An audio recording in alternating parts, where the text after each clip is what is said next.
नमस्कार मंडळी, मी वरद विजय चव्हाण तुम्हा सगळ्यांचं स्वागत करत आहे. मंडळी, या शुक्रवारी रिलीज झाला होता रिंकू राजगुरू यांचा आशा हा मराठी सिनेमा.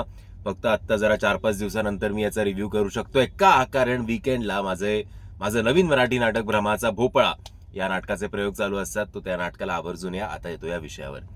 सो आशा ही एक अशी संघटना आहे जिकडे ग्रामीण भागात ज्या स्त्रिया असतात त्या स्वतःच्या आयुष्यातलं दुःख विसरून त्या स्वतःच्या संकटाला सामोरं जातात.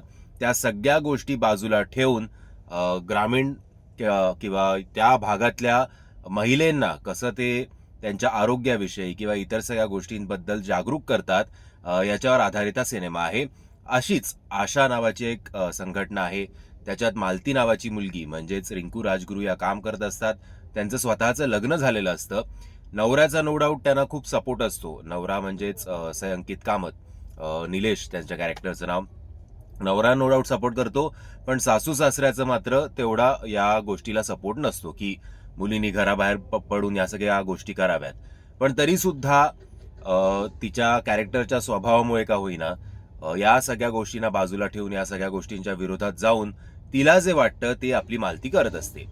अशाच एका वेळेला जेव्हा ती गावोगावी फिरत असते, ती शुभांगी भुजबळ यांच्या संपर्कात येते, जी स्वतः प्रेग्नेंट आहे. आणि मग ती प्रेग्नेंट असताना तिला काय काय गोष्टी तिच्या परिवाराकडनं फेस कराव्या लागत आहेत. एका अंधश्रद्धा आपण असं त्याला म्हणू, त्या काय गोष्टी आहेत ते मी तुम्हाला सांगत नाही. त्याच्यासाठी विनंती करेन की हा सिनेमा थिएटरमध्ये जाऊन बघा.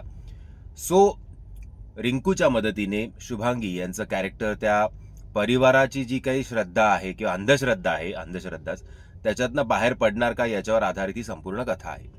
नो डाऊट मराठी सिनेमांचे विषय जे आहेत ते खूप चांगले असतात. कधी कधी ती डॉक्युमेंटरी वाटायला लागते, पडद्यावरचं नाटक वाटायला लागतं. आता हा सिनेमा तसा आहे का, तर माझं असं म्हणणं आहे की टेक्निकली बघायला गेलं तर हा सिनेमा बऱ्यापैकी जमून आलेला आहे. या सिनेमाचे डिरेक्टर आहेत दीपक पाटीलजी. त्यांनी बऱ्यापैकी डिरेक्शन या सिनेमाचं चांगलं केलेलं आहे. अंतरिक्ष श्रीवास्तव यांनी या सिनेमाचं लेखन केलेलं आहे. बाकी गाणी मला बरी वाटली, बीजीएम सुद्धा बरं वाटलं.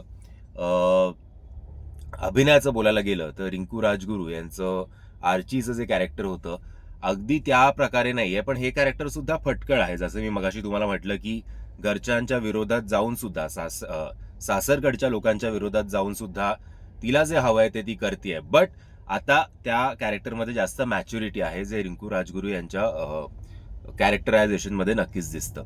बाकी स्टारकास्ट खूप मोठी आहे. शुभांगी भुजबळ, अंकित कामत, भाग्यश्री, सुहास शिरसाट या सगळ्यांच्या भूमिका खूप लक्षात राहतात. डायलॉग सुद्धा या सिनेमाचे बऱ्यापैकी जमून गेलेले आहेत. प्रॉब्लेम एकच आहे नेहमीप्रमाणे मराठी सिनेमांचा, तो म्हणजे या सिनेमाची गती. खास करून इंटरव्हल नंतर खूप पेस या सिनेमाचा कमी वाटतो, ड्रॅग होतो. मला तर स्टार्टिंगपासूनच वाटला. बट ओव्हरऑल हा विषय डोक्यात ठेवता जसं आता थांबायचं नाही. हा सिनेमा जास्त भिडला होता इकडे, थोडा कमर्शियल सुद्धा असं आपण बोलू शकतो की थिएटरमध्ये जाऊन पाहावा असा तो सिनेमा झाला होता. हा सिनेमा सुद्धा त्या मार्गावर होता, कुठेतरी जरा पेस कमी असल्यामुळे कमी पडला. पण तरी सुद्धा हा सिनेमा थिएटरमध्ये जाऊन बघायला हरकत नाही, खास करून तुम्ही रिंकू राजगुरूचे फॅन असाल तर. आणि एक सामाजिक विषय हाताळताना कसा तो जास्त बोरिंग न वाटता प्रेक्षकांपर्यंत पोहोचला पाहिजे याची खबरदारी बऱ्यापैकी घेतलेली आहे. फक्त ती जरासाठी कुठेतरी गणली. एनिवेज, या सिनेमाला मी देतोय 3 स्टार. तुम्ही हा सिनेमा बघितला आहेत की नाही? जर बघितला असेल तर माझ्या मताशी तुम्ही सहमत आहात की असहमत आहात हे कमेंटच्या माध्यमातून कळवा. व्हिडिओ आवडला असेल तर लाईक, शेअर आणि चॅनलला सबस्क्राईब करायला विसरू नका. जय हिंद, जय महाराष्ट्र. आणि जरा व्हिडिओ उशिरा आला म्हणून माफी. धन्यवाद.